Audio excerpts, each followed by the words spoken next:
Hey Raghunath, tell everyone about our Patreon community. Sure, Kastuba. The Wisdom of the Sages Patreon community is an incredible online yoga resource. If you like the type of yoga wisdom and culture we share on the show, then our Patreon community is a great next step. This is a listener-supported podcast, and any level of sponsorship will unlock a wide range of live and archived classes, talks, and even workshops. Raghunath teaches, I teach, and we have a host of other excellent teachers on topics ranging from yoga philosophy, asana classes, storytelling, Ayurveda, kirtan, cooking, meditation, and a lot more. We even have an incredible online Bhakti 12-step recovery group. So if you want to check it out, go to patreon.com/wisdom of the sages. All right, let's get it on. Om Namo Bhagavate Vasudevaya. Om Namo Bhagavate Vasudevaya. Om Namo Bhagavate Vasudevaya.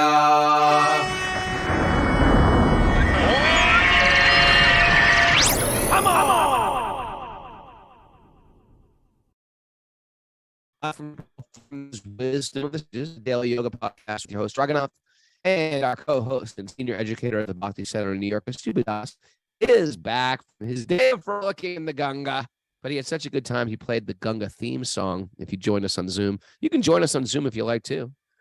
Email Mara, this lady here, wisdomofthesages108@gmail.com. She'll send you the link to join us live. It's fun. We see each other's faces. We examine their apartments and their homes. We zoom in, we write people private messages. You can do that. That's part of our community. Or listen to us wherever you get podcasts. I'm telling that because we got a whole group on the weekends, including today, that are streaming in live on Facebook. And sometimes people just stumble into this podcast live on Facebook. If you're new to it, welcome. It's a study of the Srimad Bhagavatam, the ancient literature of India. You know, you take yoga, you want to know, what is this stuff about?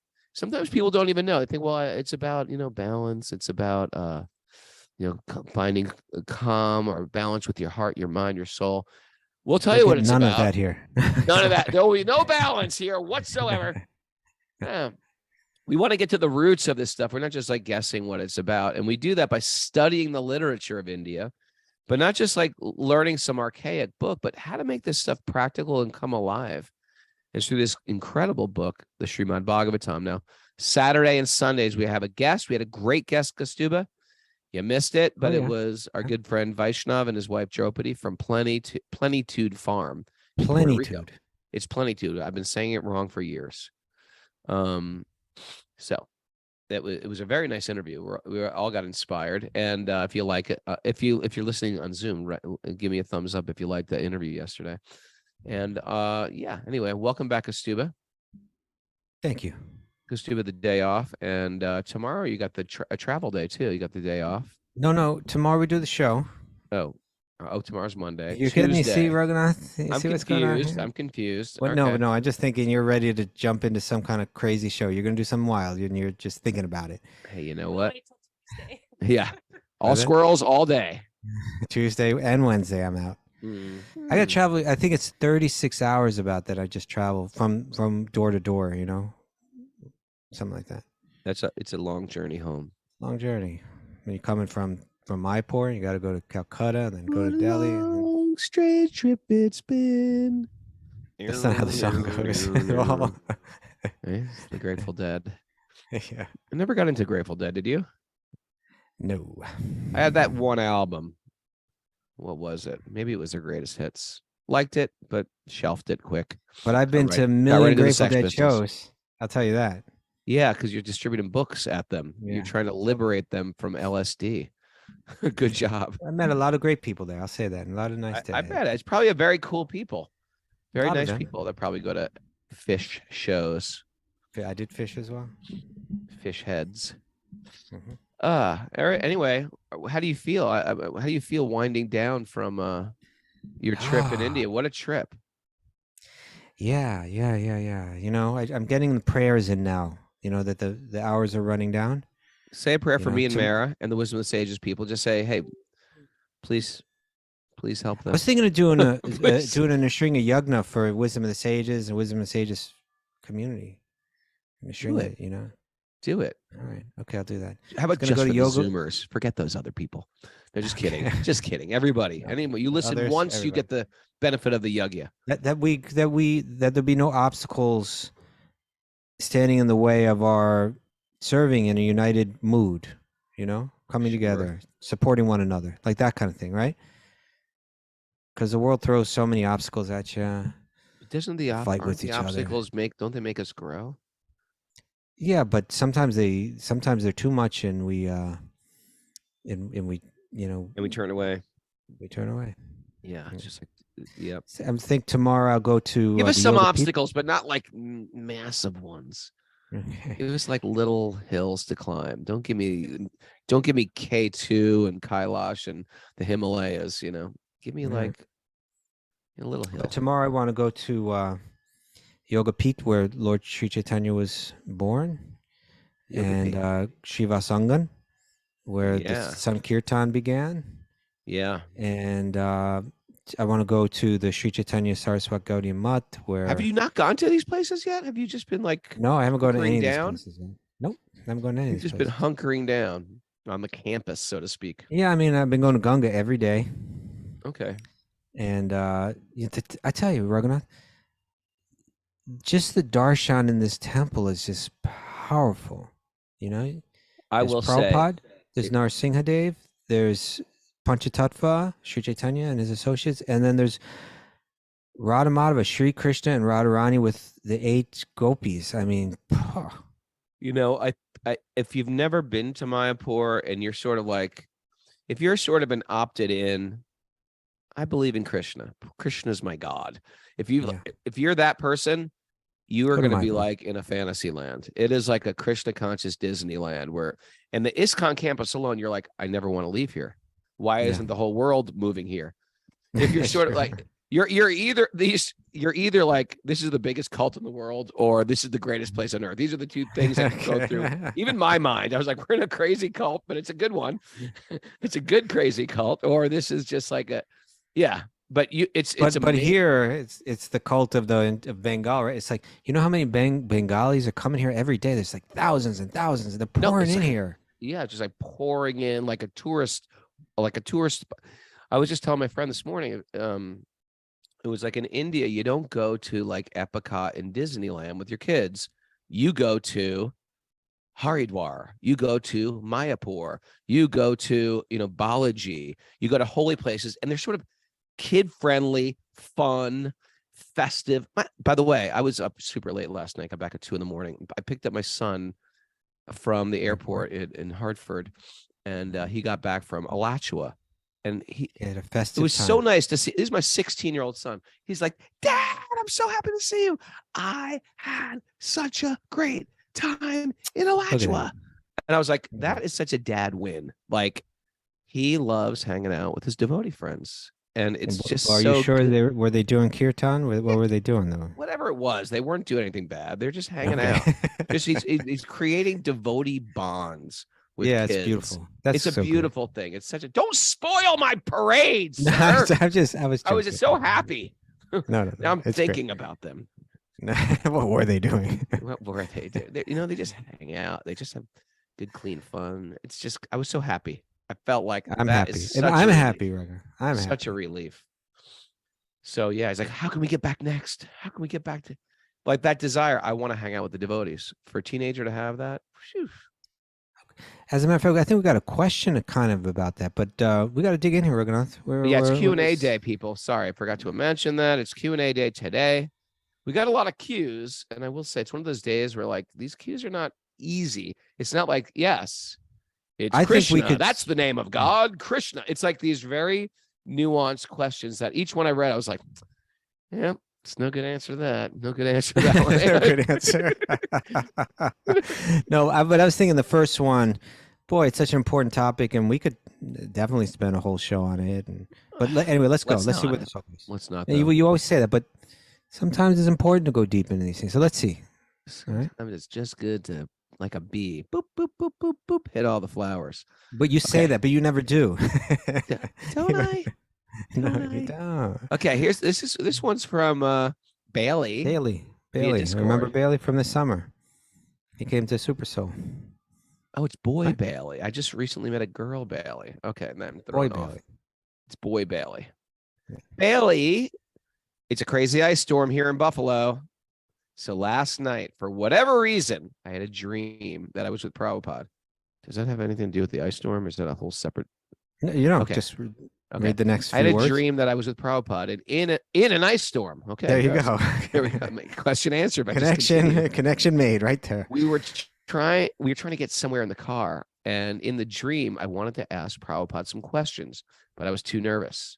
I wanted to ask him about the significance of initiation and borrowing language from Arjuna in the Gita. I wanted to ask him, what is the fate of the yogi who does not take initiation in this lifetime? Oh. I'm an aspiring bhakta. I read, I chant, I associate, I try to serve, but I think personally I'm unlikely to be able to take formal initiation in this lifetime. And I think it's something I may be self-conscious about, which is playing itself out in this dream.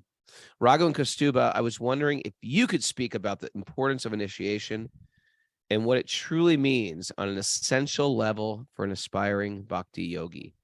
All respects to you both. Bhakta Bailey. All right, Bailey. Yeah. All right, you want to serve this up first? All right. I mean, there's so much that we could say on this one, Raghunath, you know? Yeah. Let's first talk about Bailey's mood. I appreciate Bailey's mood. I appreciate his honesty. And wherever his hesitation about initiation is coming from, the way that he's speaking about it so openly and with humility, whichever way this goes, that's appreciated. It's a place of integrity. He doesn't want to make a commitment he can't keep. That's beautiful. I think that was my guess, is that probably that's what he's thinking. But let's talk a little bit about initiation, what it is, right? Because otherwise this whole thing doesn't make any sense. We need some context. Mm-hmm. So, in yoga, in different lineages of yoga, there's a practice. They each have their practice, and the practice is designed in such a way that you deal with all of the misinformation, all the attachments, all of the confusion within one's mind. Misinformation. You make a lifetime mission to clear it all out, right, and to get everything set up straight, so that you can experience your own true nature, which is underneath it all, right? So there are different yogic practices that do that, and to accomplish a difficult task, that's a great challenge. That's a very worthy challenge, and it's not easy to do, right? To clear out lifetimes of mental impressions, and to entirely free yourself from the bondage of the modes of material nature that sway us in different ways in this world, to break all kinds of false identification with the body, with the mind. That's a great task. And when you're going to take on a great task, you have to make a commitment. You have to say, okay, this is what I'm dedicated to. And just like people commonly do with other kind of great tasks, okay, I'm going to commit to this, right? They may say it publicly, they may write it down, start journaling about it, whatever. You need to, whatever it takes to support one in that determination, you do. And so part of that, part of the practical side of initiation is that one makes a commitment, and with that commitment comes a sense of duty, right? That I will do the following on a daily basis, and I will avoid the following for the rest of my life, right? So that's there, and that initiation into that, it creates a sense of duty, which is the first step in controlling mind. Now I've made this commitment. It gives you greater determination to follow. And in our lineage, when one is initiated, being initiated means you're initiated into the practice, and you're also initiated into the lineage, right? You become a member of a family that goes back centuries and centuries and centuries, right, of great teachers handing down this knowledge and these practices. And so there's a particular way that it's done here, but it means that one thing, that different things are given at that time, and different things are committed to at that time. So we commit to chanting 16 rounds of the mantra, the Hare Krishna Maha Mantra, which means 16 rounds means you chant it on beads that have 108 beads. So you're chanting for a good couple hours a day, meditating it means a couple of hours of meditation a day, right? It's a pretty serious commitment. Serious. And then it means also, but that meditation, it won't really, unless you begin like some practices of self-control, the mind doesn't settle so much.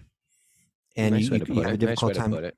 Nice Yeah, way you to have a put that. difficult time connecting the mind to that meditation. That's why the reason why we're, don't do this and don't do that. It's not just because God's like, don't have fun. It's because No, it's not that, the yeah. mind won't settle Yeah. otherwise. Right. Okay, So, go and that's there in other yoga lineages. They got your yamas and your niyamas. So this is a particular package, right? I'm not going to eat meat anymore. I take that vow, right? I won't gamble anymore. I take that vow. I won't do any intoxicants anymore. I take that vow. And then there's a strict kind of sensual control in terms of sexuality. Okay, I'm going to keep that under control, right? Someone asked me once, like, even when it's legal, I was like, what do you mean? Like in Vegas, like you can gamble. I was like, yeah, even when it's legal, you can't gamble. You This isn't a want to set up question like of an underground, like legality. poker, The speakeasy. underground poker den. Okay, so that those commitments, perhaps this is what Bailey's like saying, man, I don't know if I got that in me, all right. But now I want to share just a little bit more about that initiation process too. You're also given a name. That's part of like the samskar, right? That's part of the ritual, because it's kind of like shifting identity, right? I've been walking around, thinking I'm the center of this world, but with the name comes the idea that I'm a servant, right? That connected to this lineage. That's deep down. That's what I want to become. We were talking about that on the show the other day, right? Find yourself by losing yourself in service to others. Yep. And so in our lineage, you get either the men, they get at the end of their name dasa, means servant, or the ladies, the female form dasi, right? Or Devi dasi. So that's part of the ritual of entering in. But there's all, those are practical considerations. There's also, I would say, kind of a mystical kind of thing where the guru, the mentor here, they make a commitment too, right? It's not just the student or the disciple that's committing as they enter the lineage, but you go in with the mentor, you go in with the guru, right? That's where this personal connection is made. That's how you enter. It's like you enter in through a person that represents it, and that is making a personal commitment to you, and in a sense to God, to help you succeed at this practice and become free, right? And through that, experience your own nature and developing prema bhakti, divine love for God and for every living entity. When that person makes that commitment, that's considered a really important ingredient in all of this, right? That it's not only my own strength, but it's the strength of someone deeply accomplished in this. Their knowledge of this practice, the depth of their understanding of how it's practiced, will be unlimitedly practical for me. Mm-hmm. But also, even on the deeper side, or let's say on the mystical side, they're committing. They're committed to praying for you. They're committed to, taking the role, like, I will sacrifice to help this person. It's really something deep and powerful and beautiful when it's done well. You're right? on the radar of a great soul. Authentically.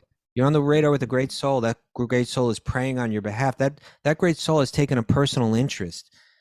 Yeah. To make it, to help you make it. And that relationship can become very deep. We were talking on the show the other day when I was speaking about my guru, both of us were, if you deepen that relationship, the devotional sentiments, the yogic understanding, that guru has in their mind and heart, there becomes like a conduit from one person to another that can, without that, it's challenging. So the initiation is where like bhajana kriya starts. So first there's some faith, then you start to associate with people that practice this, and then you get to the point where you want to practice it in an authorized way. You get initiated into it. Okay, that gave some background. Good start. Very good start. Okay, so then I would say this, Bailey, we don't have to jump into this. You can almost, in a sense, do it with like training wheels on. In other words, I get it. If you're hesitant to make that commitment, that's fine. But don't think that you, a year from now or 5 years from now or 25 years from now, you may not be very ready to make that commitment. Don't rule that out. But what you do is you keep moving forward. There's nothing to prevent you from, and this is essential in bhakti, seeking out the association of people who you feel are deeply advanced in this, hearing from them, serving them, right? That's the process, whether you're initiated or not. Tadvati pranipatena pariprashnena sevya upadekshanti te jnanam jnaninas tattvadarshana. This is Bhagavad Gita. Just try to learn the truth by approaching, these seers of the truth. They've seen it. Inquire from them submissively, render service unto them, and that the self-realized souls, they can impart knowledge unto you because they have seen the truth. So as far as you can follow these kind of principles, follow them and seek out this kind of association. And you can even, and if you find someone that you have that kind of faith in, that you're thinking, you know what, I would like that person to be my guru, but I don't think I'm ready to follow those vows. I don't know if I'm ready to commit to it for life. Then express that to them. Say, I would still like to be trained by you, and I'd like to move forward in this practice under your guidance. Would that be okay with you? And maybe someday I will feel ready to take that vow.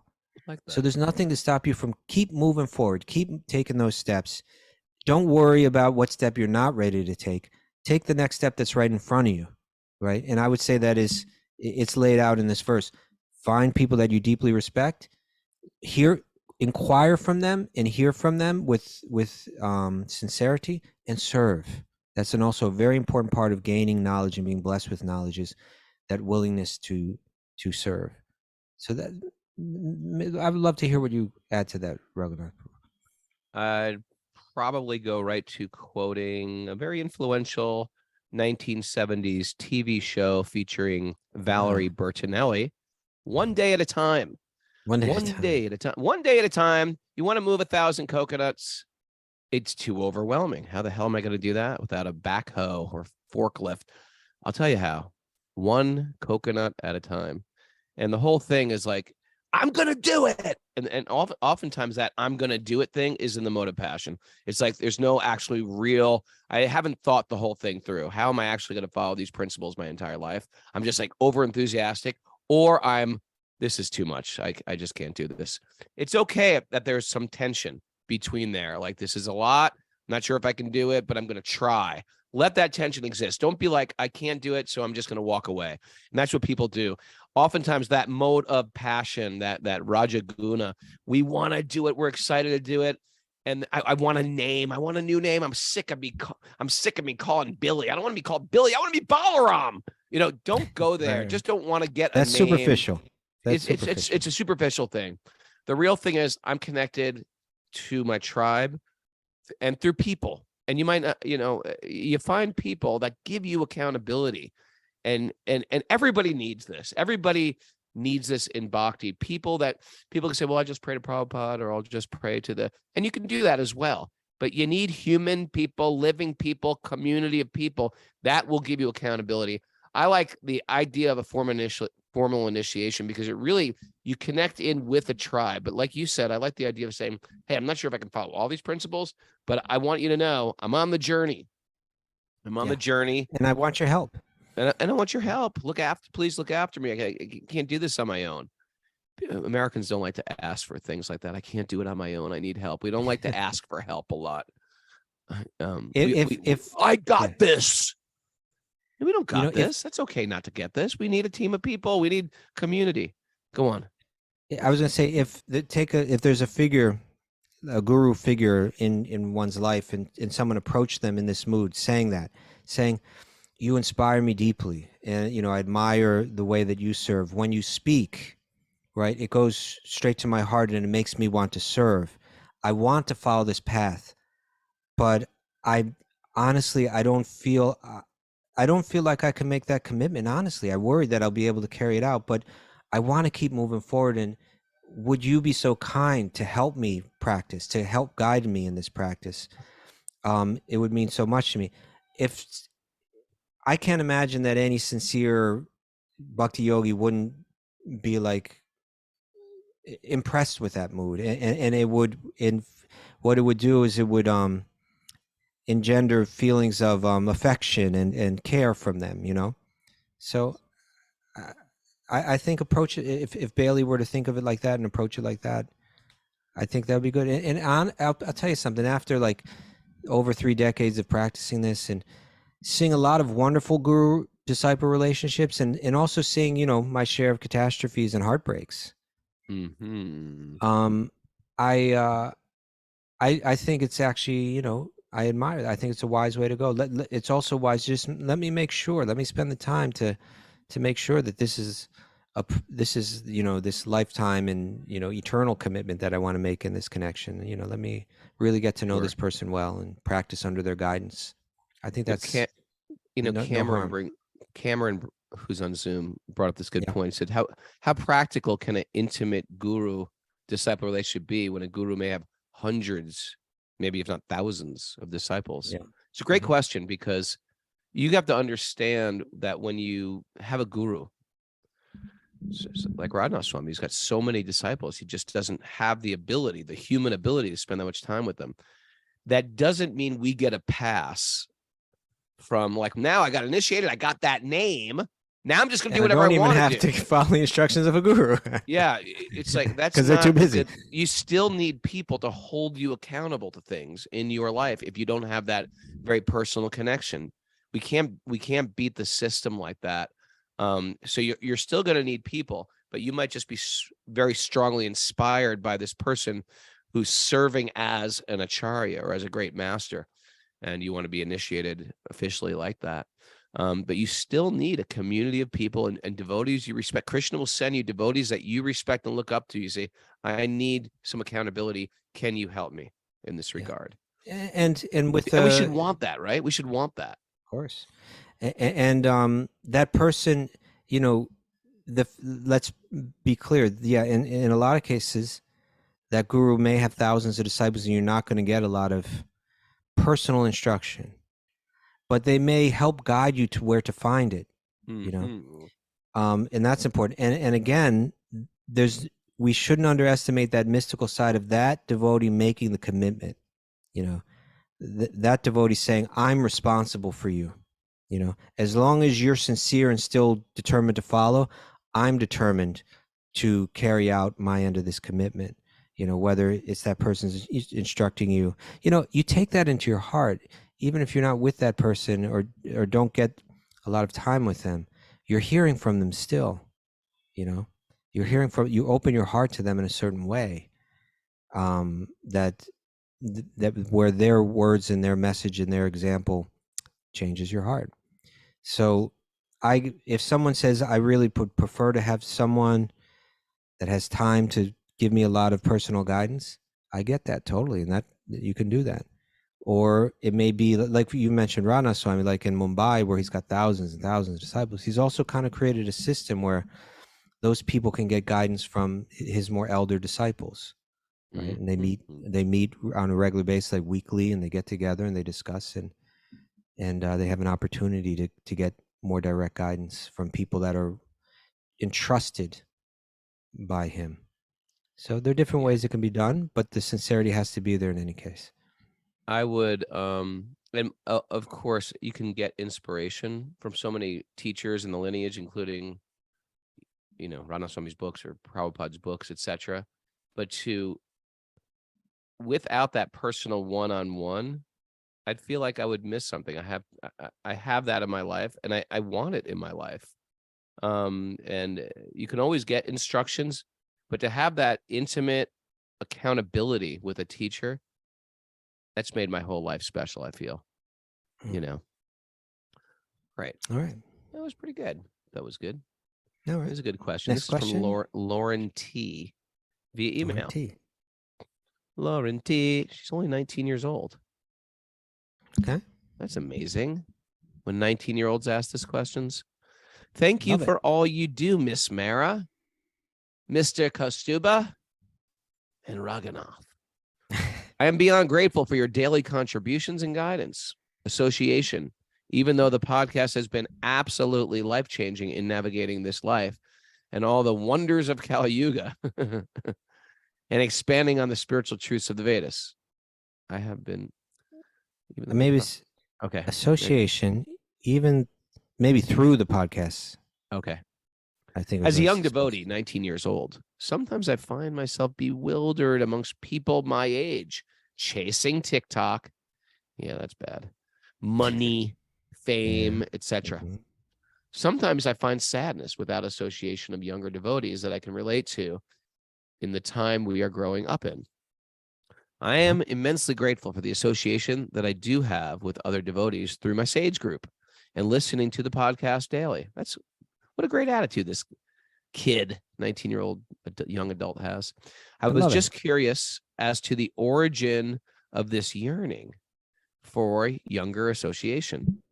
My younger years, 11 to 18, were filled with addiction in the form of eating disorders, mental health issues that often took me away from situations like high school, football games, etc., that people my age were doing. They were Okay. truly Krishna miracles that I was unable to see at the time. And I offer my gratitude every day for the trouble, ego tailspin that kept me out of it all. Just sometimes I find myself lonely without people my own age to relate to on this loving bhakti path. I do not feel my life is empty without this association. I just can't quite put my finger on why it matters so much. Is it my past, ego, mind wanting validation, or is it my true soul wanting to connect? Your guidance on this is greatly appreciated. Once again, I thank you kindly for all that you do, and I hope to be on pilgrimage soon with all of you. Wishes and love, Lauren. What a sweet message. You just make up words as you go. She wrote well wishes and gratitude, Lauren. Yeah, but I add some extra words. Okay. I add some extra well wishes and great gratitude. Okay. And the top of the morning to you, Lauren. Well, I'll tackle Lauren. First of all, I think it's just what she said. It's good fortune. And the whole age, when you're in spiritual life, I find that the age thing really doesn't make that much of a difference. Like I have younger devotees that I look up to that are much more advanced than me.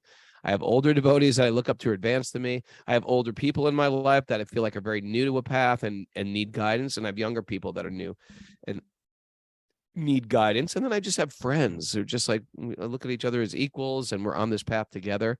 So I wouldn't sweat that. I really love your realization how all those so-called tragic times in life, eating disorders or addictive behavior, it saved you from the high school, maze that high school can be. And thank God you took one giant step over that. And it might not have been the most beautiful way to take a giant step over it, but you're sort of like over it and you're through it and you're 19 and people get lost in that. People can get really lost in that world. And not only did it put you on a pause on, like frivolous stuff from high school, getting lost in romance and, football and pep rallies, but you had to do some internal work to protect yourself from yourself. And that internal work, a lot of times people don't even get till their midlife or till their old age or till they like are ready to commit suicide or something like that. Sometimes people don't get till they go through a divorce or whatever it is. You got to go through this internal, which makes me immediately think this person's an old soul.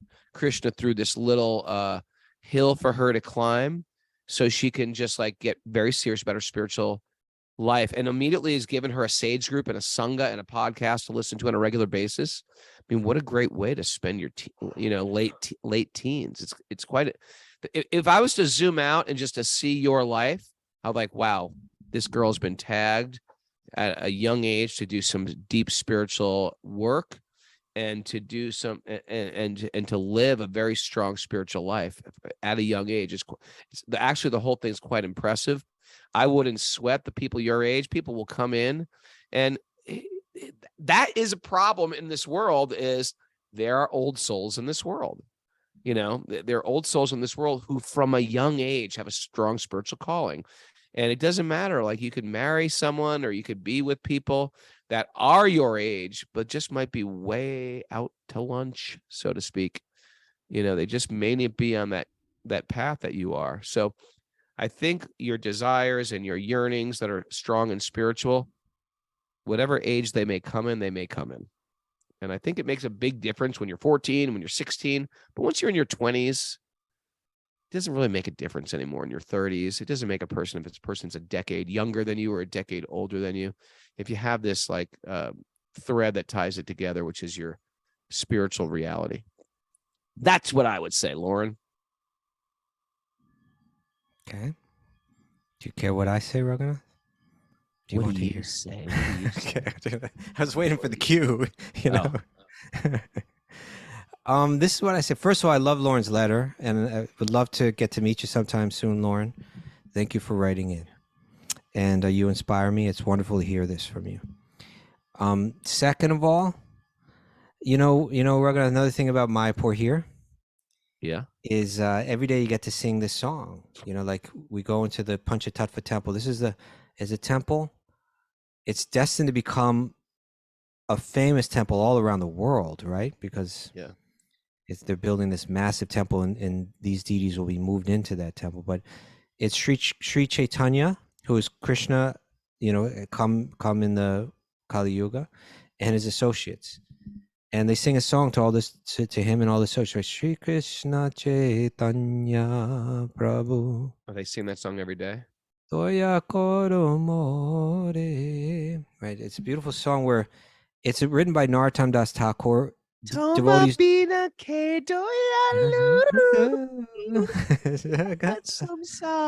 That's a great song. They sing that every day? Every day, every morning. That's like, greeting the deities when you're in that. Yeah. So, I bring this up because Lauren asked at the end of her question, she said, this yearning of mine to want to have friends my own age, to practice bhakti with, to share with, to open up to, etc. Is that, I think she said, is it just something coming from my past or from my ego wanting validation, or does my true soul want this type of connection? Mm-hmm. And my point is that this song is written by Narottam Das Thakur. He's as glorious and as deep in bhakti as anyone, right? And he sings this song. First, he's glorifying Sri Chaitanya, then Nityananda, then Advaita, like all these acharyas, right? Not just acharyas, avatars, right? And then Gadadhar, and then he comes down to the 6 Goswamis, who are like the devotees that are senior to him, right? That he has great faith in and the deepest respect for. And then he comes right down to his own friends. And the last verse, he's glorifying Srinivasacharya. And then the very last line of this song is, Narottam Das always desires the company of Ramachandra Chakravarti, right? Like so he's saying, like, these people, my own peer, I always desire the company of my peers. The love that I have for Sri Chaitanya and the avatars of Krishna, that's wonderful. And the respect, the deepest love and respect that I have for these Vaishnavas that are senior to me, that's a very important part of my life and my practice and my heart. But I also have to say, I also desire the company of my friends, Ramchandra Chakravarti. I always wanted to have his company. Together, we relish this love, and I think that's natural, because there's just something about, we see it not only in material relationships, we see it in spiritual relationships. And even our spiritual relationships are meant, there's principles to be followed within them, wherein recognizing the natural tendency that we have to relate with peers, to be able to open with peers in a way that we don't open with anyone else. So I think it's very natural that you desire to have friends your own age that are practicing bhakti. And I wouldn't worry about it in any way that desire is wrong. No, I think it's entirely natural, even amongst the pure devotees, the purest of all devotees.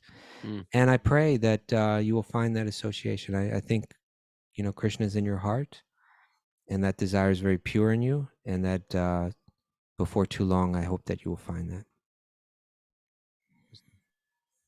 All right. One more? Good. Yeah, we have time for one more. Adrian's back.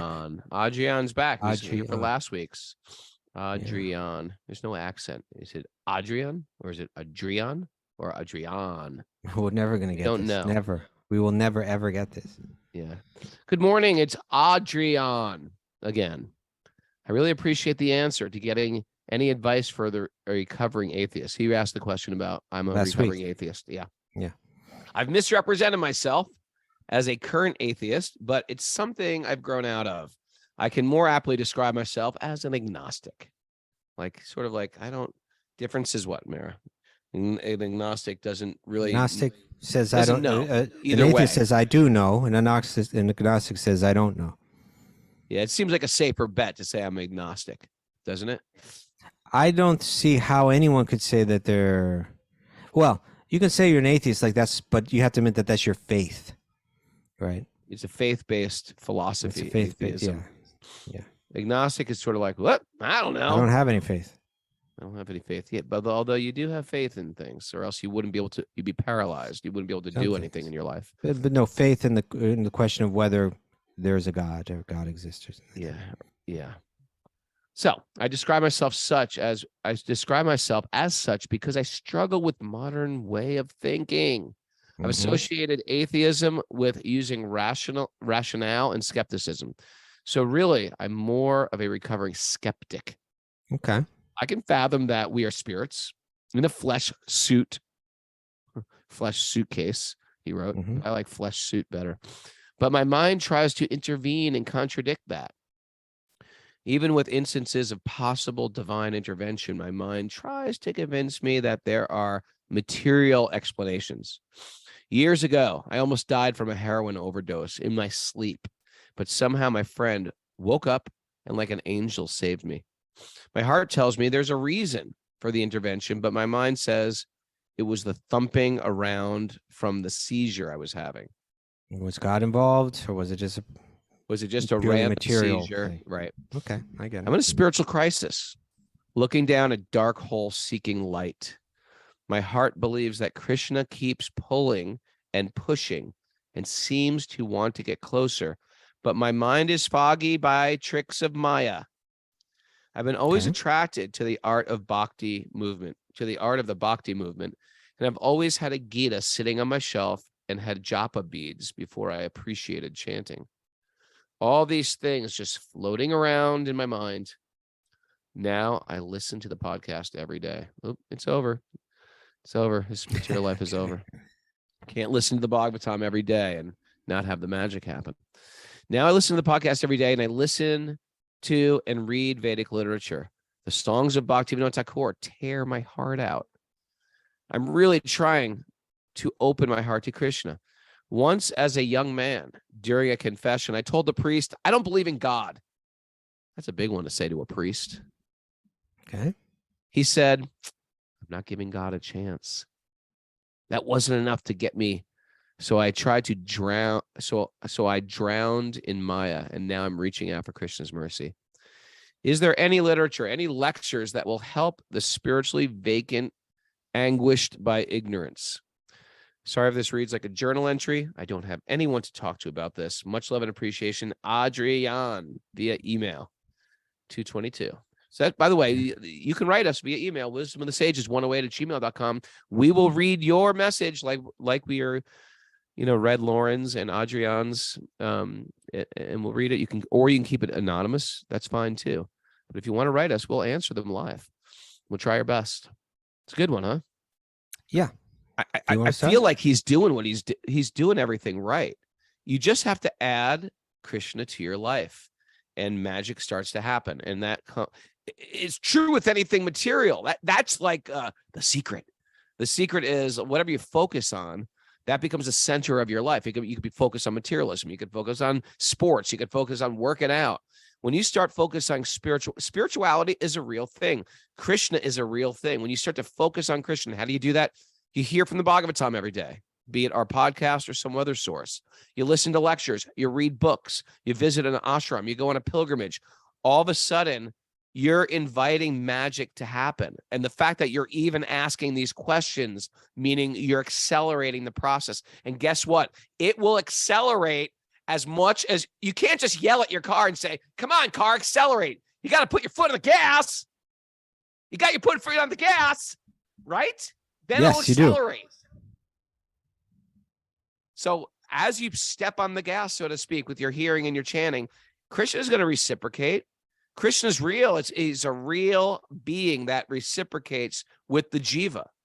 This isn't me talking, although it is me talking, because I've experienced it with myself, but it's a tradition going back for millennia of people who have stepped on the gas and watched the car go faster.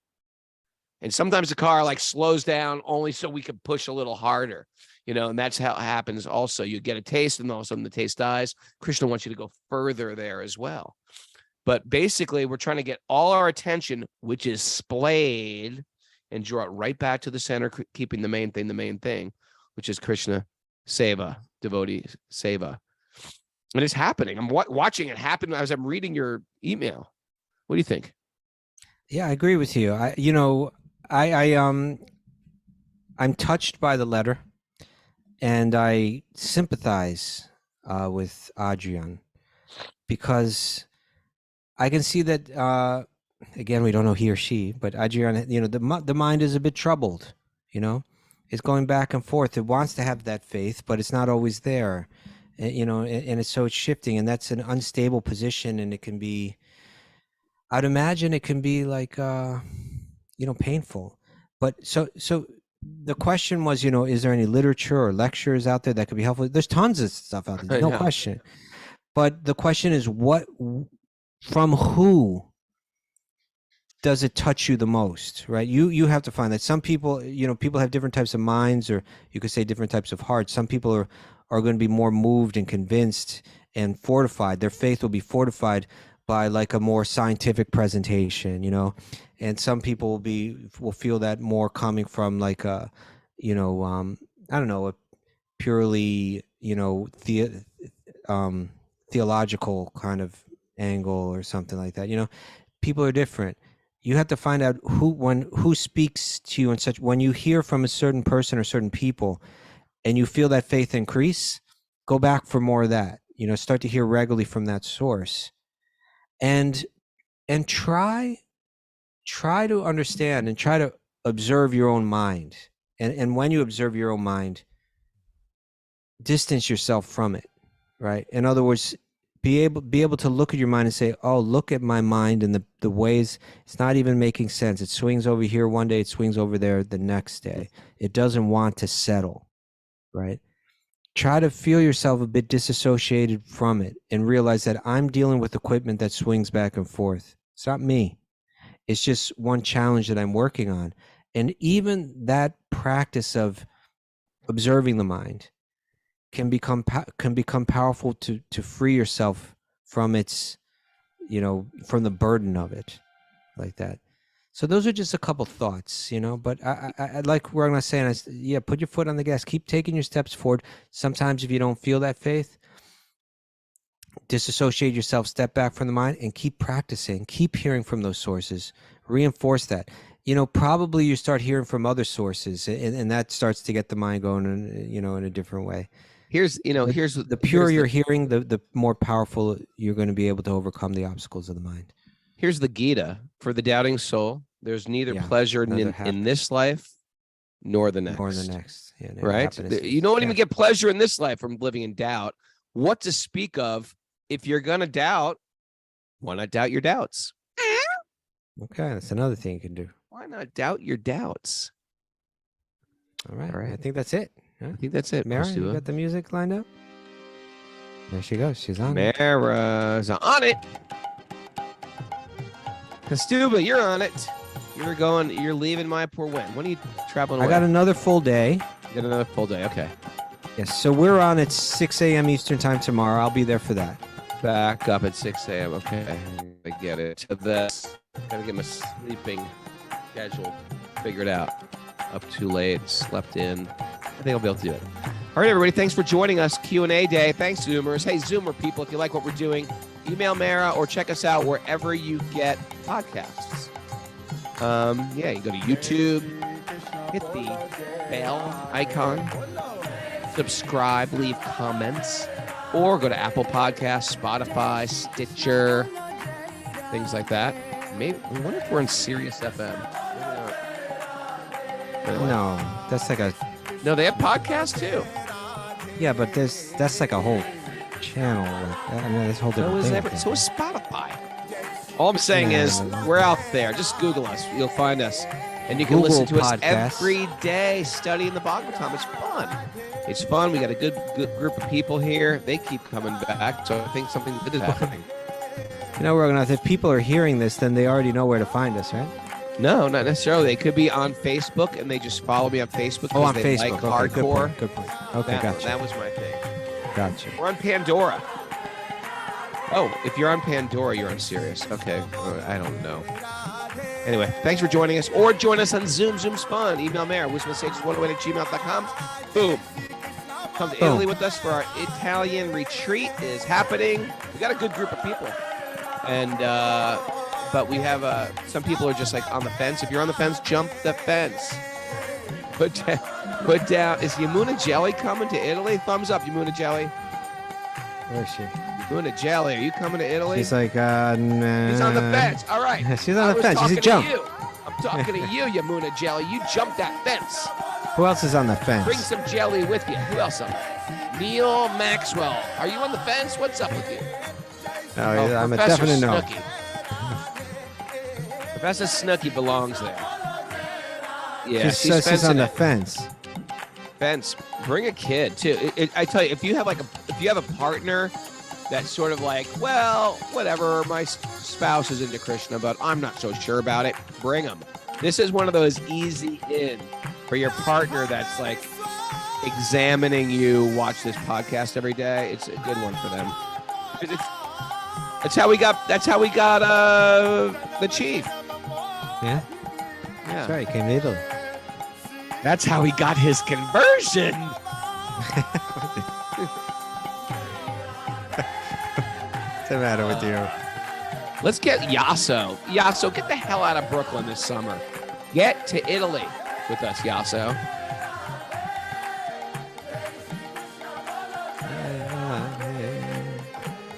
Enough of your word babble, Yasso. Get to Italy. How about 3 kids? Yeah, bring your kids. Ashley Rodriguez. Bring those kids. I'm gonna try to bring my kids. I want to hang out with Ashley Rodriguez too. How about Greg 3 Gacy, you coming to Italy? I want a why, Greg Gacy. Another fence sitter? Come on.